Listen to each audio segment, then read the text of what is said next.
What's up, guys? Welcome back to Modern Verdict. I'm Steve, and today we're diving headfirst into the crazy world of modern dating. We're going to break down exactly what today's women are saying about men, relationships, and where it all went wrong. How old are you?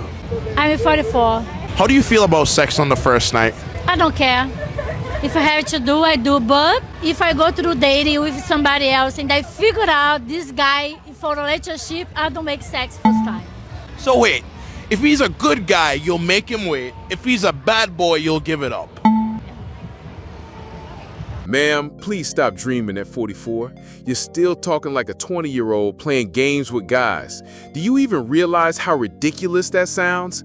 At your age, you should already know that a woman's value in the dating market isn't eternal, and the clock isn't working in your favor. Yet here you are, giving it up to the bad boys like some college girl chasing excitement while making the decent guy wait around like a fool. That's not strategy, that's self-sabotage. The irony is brutal. You act like you're the prize, but at 44, men who have their life together aren't signing up to play by your rules. The good guy you're putting on hold knows exactly what game you're running, and he's not gonna waste his time being your backup plan while the so-called bad boys cash in right away. By this point in life, it's not you who's choosing, it's you who's being chosen, or not. And the harsh truth is, when you cling to the same mindset you had at 25, you don't come across as empowered, you come across as delusional. That's how women end up single at 50, still waiting for Mr. Right, when the reality is they pushed him away years earlier. But isn't that a little bit backwards? No, if he's good boy, I don't make sex first time. I hold myself. Because I have to go somewhere special with him. Whereas, I hold. But you Because don't. I have to show him something special, you know? But if he's a bad boy, Just for fun. because you know he doesn't care about you. He doesn't care about, I don't care too. The most dishonest part here is the double standard. With the good guy, I hold back because it has to go somewhere special. Fine, that sounds consistent, even demanding. But right in the next breath, you admit that if the good guy wants sex on the first night, you'll still hold out. In other words, he has to keep proving he's worthy, while the bad boy doesn't have to prove a damn thing. That's not value, that's theater. You're not protecting your femininity, you're feeding your addiction to drama. And psychologically, it couldn't be clearer. You confuse desire with tension, respect with boredom. You crave validation from the predator because his indifference excites you, and you punish the stable guy because his clarity forces you to face yourself. Guess why she's 44 and single? Good luck trying to understand that gender. Okay, so I haven't dated anybody in 3 years. I finally decided I'm going to put myself out there, start meeting people. These men are weak. These men are soft, okay? They don't text you. They don't call you. They like your Instagram post. It is the weirdest thing I've ever seen. What planet is everybody on? Why are girls allowing men to act like this to them? Absolutely not. No, go waste your time with a 20-year-old. Like, they'll probably be happy to get your attention. Oh, somebody's here for me. It's not a date. Oh, please, cut the crap for a second. You show up after 3 years of sitting out the dating game and really think the men's market is going to be waiting for you with flowers and violins? You throw out that men are weak, soft, just liking your Insta posts. But do you even realize that's exactly what you and your girlfriends have conditioned them to do? You wanted it this way. You scream you want men to be bold, strong, masculine. But at the same time, you live in a world where a straightforward text is harassment, a spontaneous call is creepy, and any clumsy attempt at flirting gets screenshotted and mocked in your stories. So yeah, men don't take risks anymore. They just double tap your posts. It costs nothing and saves them from the public trial. And let's be real, if you want strong men, maybe start by not treating them like children or grading them on their social performance. You demand courage, but what's your courage? Sitting out for 3 years in your comfy bubble and then complaining that the market doesn't look appealing? The truth is, the guys you call soft actually figured out the game better than you did. They stopped killing themselves trying to impress women who spent the last decade repeating they don't need a man and that men are trash.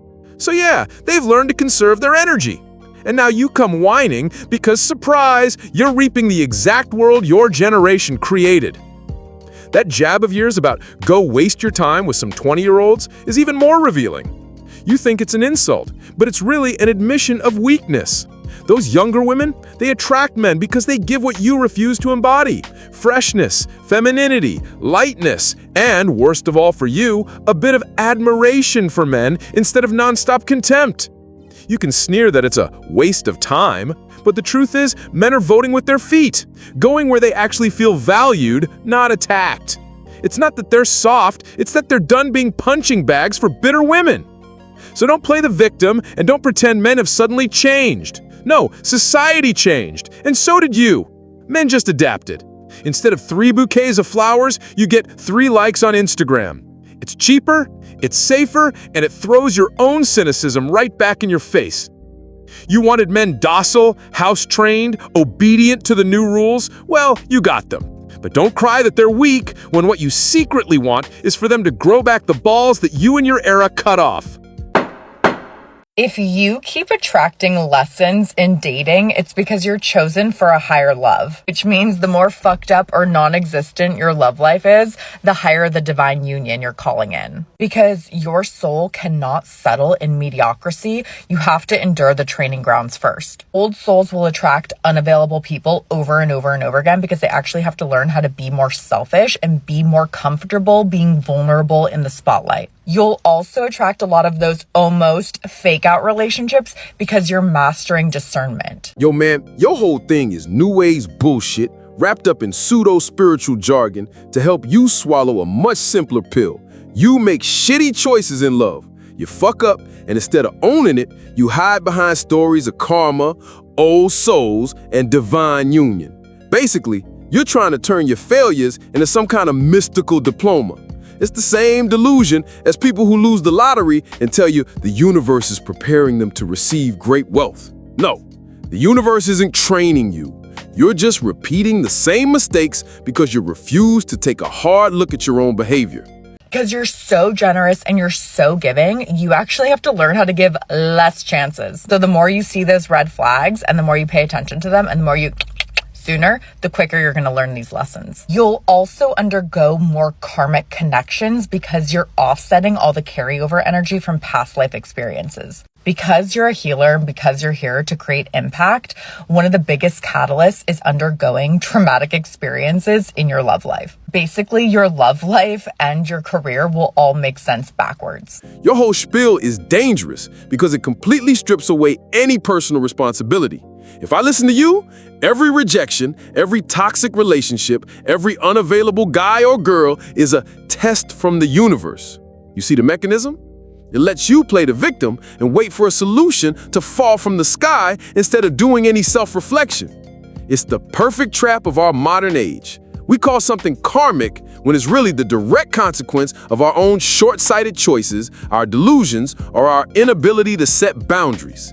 Plain and simple, you're calling a spiritual lesson was really just your own stupidity on repeat. I can promise you that you're not unlucky, you're not unlovable. In fact, it's quite literally the opposite. It's that you have someone so much better than what you ever could have expected on the other side of all these karmic lessons. Stop beating yourself up for your picker. Your picker is actually prepping you for the actual love of your life. You'll be an energetic match to your 10-10 soulmate when you get visible as fuck with your gifts and the thing that you came here to do. Which means the more karmic lessons in love, the higher the calling and the higher the most compatible soulmate, period. And this myth of the 10-10 soulmate waiting for you as a reward at the end of the journey, that's Disneyland for frustrated adults. Life doesn't work that way. You think that by racking up a list of shitty exes, you're gonna magically stumble upon Prince or Princess Charming. No, what you're gonna end up with is disillusionment, bitterness, and being a prisoner of your own unrealistic fantasies. Love isn't a magic equation. It's a collision of two real human beings with their flaws, their limits, their compromises. Not some divine calling.